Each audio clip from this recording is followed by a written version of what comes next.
अस्सलाम वालेकुम तलबा। जमात चहारम मज़मून इस्लामियात बाब नंबर 3 है सीरत तैयबा। उसका जो हम चैप्टर कर रहे हैं वो क्रैश की मुखालफत और हुज़ूर पाक सल्लल्लाहु अलैहि वसल्लम की साबित करनी। प्यारे बच्चों, हम लोगों ने कल इसकी रीडिंग की थी और 3 इसके क्वेश्चंस किए थे। ठीक है, आज हम इसका सवाल नंबर 4 करेंगे। उतबा बिन रबिया ने आप सल्लल्लाहु अलैहि वसल्लम को किन चीज़ों का लालच दिया? जवाब है जो आप कल रीडिंग में भी ये पढ़ चुके हैं। उतबा बिन रबिया ने आप सल्लल्लाहु अलैहि वसल्लम को ये लालच दिया कि अगर आप सल्लल्लाहु अलैहि वसल्लम दौलत चाहते हैं तो हम आप सल्लल्लाहु अलैहि वसल्लम को आप सल्लल्लाहु अलैहि वसल्लम की मर्ज़ी के मुताबिक दौलत देंगे। अगर आप सल्लल्लाहु अलैहि वसल्लम इज़्ज़त और शोहरत चाहते हैं तो हम आप सल्लल्लाहु अलैहि वसल्लम को अपना सरदार बनाने को तैयार हैं। किसी मुअज़्ज़ज़ और ऊँचे घराने में शादी करना चाहते हैं तो हम आपकी सल्लल्लाहु अलैहि वसल्लम की शादी भी करवा देंगे, लेकिन आप सल्लल्लाहु अलैहि वसल्लम हमारे बुतों की मुखालफत करना छोड़ दें। प्यारे बच्चों, किसी भी इंसान को इस दुनिया में जो चीज़ें चाहिए होती है वो 3 होती हैं। या तो उसको जो है वो इज़्ज़त, शोहरत, सरदारी चाहिए होती है, या बहुत ज़्यादा पैसा चाहिए होता है, और तीसरा होता है कि वो किसी औरत के साथ शादी करना चाहता है। ठीक है, तो इन 3 चीज़ों के हसूल के लिए इंसान बहुत कुछ करता है। कुफ़ारे मक्का ने उन्हीं चीज़ों को अपने ज़हन में रख कर आप सल्लल्लाहु अलैहि वसल्लम को ये पेशकश की थी, लेकिन आप सल्लल्लाहु अलैहि वसल्लम ने इन तीनों चीज़ों को ठुकरा दिया था, जिनके लिए कायनात का कोई भी और शख्स होता वो मतवज्जा हो जाता। उन्होंने बहुत अच्छी पेशकश की थी अपनी तरफ से कि इन चीज़ों की तरफ से आप हमारी तरफ राग़िब हो जाएंगे, लेकिन आप सल्लल्लाहु अलैहि वसल्लम ने इन चीज़ों को भी ठुकरा दिया था। आपसे सवाल नंबर 5 किया जा रहा है। कुफ़ारे मक्का ने सहाबा करम रज़ियल्लाहु तआला अन्हुम पर किस किस्म का जुल्म व सितम किया? जवाब है आपके पास, कुफ़ारे मक्का ने सहाबा करम रज़ियल्लाहु तआला अन्हुम पर हर किस्म का जुल्म व सितम किया। जो भी आप सोच सकते हैं हर किस्म का जुल्म व सितम उन पर किया गया, मगर उन्होंने हर जुल्म को सब्र और हौसले के साथ बर्दाश्त किया।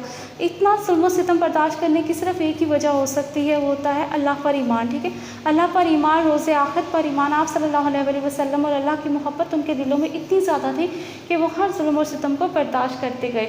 यहाँ पर हम 2 सहाबा कराम की मिसाल देंगे। हज़रत उस्मान रज़ियल्लाहु तआला अन्हु, हज़रत उस्मान रज़ियल्लाहु तआला अन्हु जो कि हमारे तीसरे खलीफा हैं, मक्का के मुअज़्ज़ज़ और दौलतमंद शख्स थे। इसके बावजूद इस्लाम कबूल करने के बाद उनका चचा उन्हें खजूर की चटाई में लपेट कर धुआं देता, उनको रोल करता और फिर बाद में उनको धुआं देता। सांस घुटने की वजह से आप रज़ियल्लाहु तआला अन्हु करीबुल मौत हो जाते, मगर आप रज़ियल्लाहु तआला अन्हु ने इस्लाम ना छोड़ा। ठीक है, दूसरे जो सहाबी की हम बात करेंगे यहाँ पर वो है हज़रत मुअस्सब बिन उमैर। उन्होंने बड़े नाज़ो आसाइश में परवरिश पाई थी। ठीक है, जब इस्लाम कबूल किया तो घर वालों ने आप रज़ियल्लाहु तआला अन्हु को घर से निकाल दिया और तमाम मालो सवाब से महरूम कर दिया। आम शख्स हो ना, जिसके पास इतना पैसा ना हो, उसने इतनी नाज से परवरिश ना पाई हो, तो उसके लिए मसला नहीं होता अगर उसके पास पैसे ख़त्म भी हो जाएं। लेकिन एक बंदा जो कि इतनी नाज़ो साइश के साथ पला हो, उसको जब इन चीज़ों से महरूम कर दिया जाए तो ये बहुत बड़ी चीज़ होती है। लेकिन इसके बावजूद उन्होंने सब्र किया, हौसले के साथ इस तकलीफ़ को बर्दाश्त किया और इस्लाम पर साबित कदम रहे।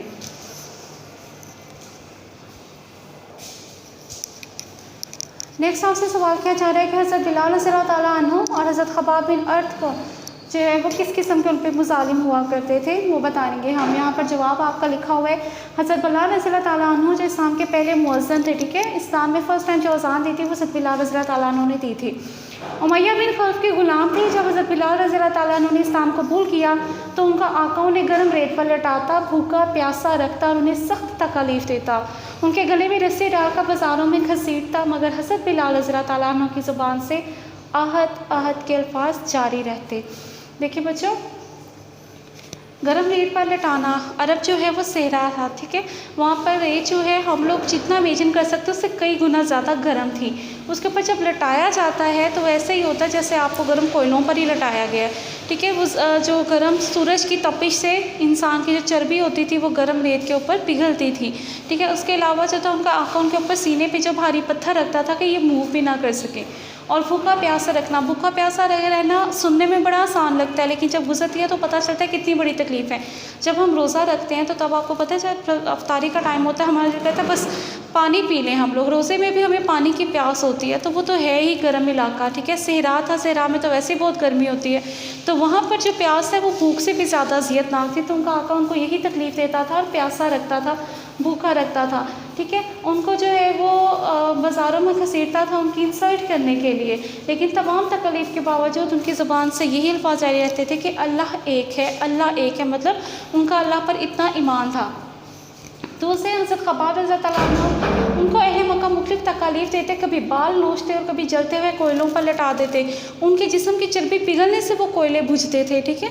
कोयलों पर लटा देना बहुत सख्त तकलीफ़ है। आप लोगों को कभी अगर हो कैंडल के ऊपर ही हाथ रखे ना, तो वो कैंडल की तपिश जब पड़ती है तो हम भी सख्त हाथ पीछे करते हैं। चूल्हे के ऊपर तो खैर हम इमेजिन भी नहीं कर सकते। तो वो जलता हुआ कोयला जिसके अंदर भरपूर तपिश होती है, गर्मी होती है, उसके ऊपर उनको लटाते थे। उनका जिस्म जो था वो जलता था, उनकी चर्बी पिघलती थी, ऊपर वाली स्किन के बाद उनकी चर्बी पिघल के वो कोयले बुझते थे।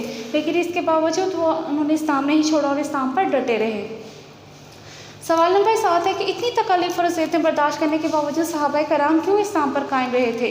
तो इसका सिर्फ़ और सिर्फ एक ही जवाब हो सकता है, ठीक है ना, कि अल्लाह पर उनको ईमान था। अल्लाह पर ये ईमान ही था जिसकी वजह से उन्होंने हर दुनियावी तकलीफ़ को बर्दाश्त किया। उनको पता था ये दुनिया फ़ानी है, 4 रोज़ा ज़िंदगी है, इसके बाद हमने अपने रब से मिलना है। और यहाँ ये तकलीफ़ बर्दाश्त करने पर जितना उसने अजर रखा है वो सिर्फ़ वही लोग समझ सकते थे। अल्लाह पाक ने अपने नबी सल्लल्लाहु अलैहि वसल्लम को बेहतरीन लोग उनके सहाबाए कराम की शक्ल में दिए थे। बेहतरीन लोग जो थे वो उस वक्त वहाँ पर आप सल्लल्लाहु अलैहि वसल्लम के साथी थे। उसके बाद आपका जो है ये MCQ है जिसको हम सॉल्व करेंगे, आपके पेज नंबर 33 पर है। कुफार मक्का ने दावत इस्लाम रोकने के लिए दबाव डाला था, किस पर? अलिफ इसका करेक्ट आंसर है आपके चचा अबू तालिब पर। दूसरा है नबी अकरम सल्लल्लाहु अलैहि वसल्लम ने उतबा बिन रबिया के लालच देने पर आयात की तलावत की। 3 ऑप्शन है आपके पास और उसका करेक्ट है जी सूरह हामीम सजदा। फिर है तीसरा, हज़रत बिलाल रज़ियल्लाहु ताला अन्हु को उमैया बिन खलफ से ख़रीद कर किसने आज़ाद किया था? तो आपको अपने जहन में ये बात रखनी है, हज़रत अबू बकर सिद्दीक़ रज़ियल्लाहु ताला अन्हु, बी इसका करेक्ट ऑप्शन है। फिर चौथी आपकी स्टेटमेंट है, हज़रत उस्मान रज़ियल्लाहु ताला अन्हु को खजूर की चटाई में लपेट कर कौन धुआं देता था? जब हमने रीडिंग की और अभी क्वेश्चन भी किया था तो 2 दफ़ा आपकी ये जो है सामने से बात गुजर गई और अब आपको ये याद होनी चाहिए कि उनका चचा। तो जी जो है वो करेक्ट आंसर है। 5th है, हज़रत सुमैया को शहीद किया था किसने? बे इसका आंसर है अबू जहल ने। तो प्यारे बच्चों, आप लोगों ने ये अपना पूरा चैप्टर कंप्लीट हो गया है। इसका आपने राइट करना है, जो ऑब्जेक्टिव है वो आप बुक पे राइट करने के बाद उसको लर्न करेंगे और इन क्वेश्चंस को भी आपने लर्न करना है।